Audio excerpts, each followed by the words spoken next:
Hey everybody, here again working on the charger. Today I decided to get in here and do this trunk patch. Excuse me. It's really pretty chilly out here. It's 30 outside, probably 40 in here in the garage. So I said I wasn't really gonna do any like videos of me working on this or any instructional video, but I just want to show you this. And then I think I'm going to show you the fuel regulator setup up front since the car's down too. So I find I really like to use this hammer to push this down. I know none of this stuff's new. Sorry for holding it like this. But seeing other people do it, watching some videos and shit, that really works really well. I mean, you get your finger out of there, you have more of an unobstructed view. You can get in a little more comfortable position. And I also find that as I'm moving the hammer down my joint to keep it tight, in the point of moving to this where I'll have to hammer it down, I find I can use the head of the welder right here and kind of post it on the edge of the hammer and use it as a little bit of a pivot point like you would your finger and just give it a little. Let me show you. Oh, I can't do it. I'm stupid.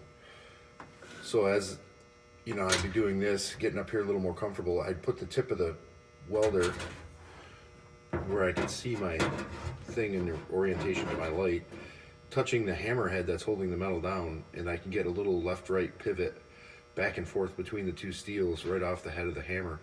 And that seemed to work really well for me.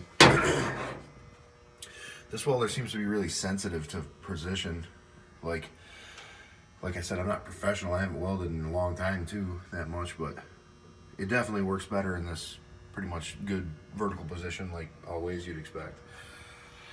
Maybe I'm just spoiled and I'm dumb and think it's better that way. So let me check out this fuel filter for a second. Not filter. That'll be cut into the line in the middle.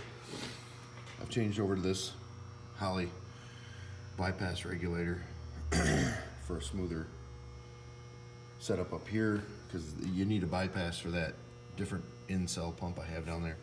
This isn't hooked up yet on the bottom. I need to stick a 90 on here, and this will go back that way. That has to be mounted. This is a 10 AN to 2.6s Y. That was really hard to find. This is a Racetronics part, I guess. I don't know who makes that or where I got it off site. But that's the only one I could find that was 10 AN to 2.6s. And I figured that would about 2.6s, I haven't looked at the numbers, but I'm guessing is about half of the 10 AN, which seemed like a better setup than an 8 AN, like a neck down 8 AN here to 2.6s. I'm sure this will have way more flow than it ever needs, really. I think this pump and setup can run like 1,200 horsepower, and this is only about 650 at best, so this is not cheap. This is, guys, about, what was that, about 260 maybe? I can't remember exactly, but I'm gonna have to keep this will be all pulled back away from the header and stuff better when it's in. But that wrap actually works pretty well. It insulates, it keeps the heat right into the pipe pretty well. I was pretty impressed by it. So that should be good. Yeah, that's the fuel setup I'm gonna run now with a single electric pump. Should be pretty utilitarian and just constant. Get rid of the mechanical, free myself up a little bit more space up front.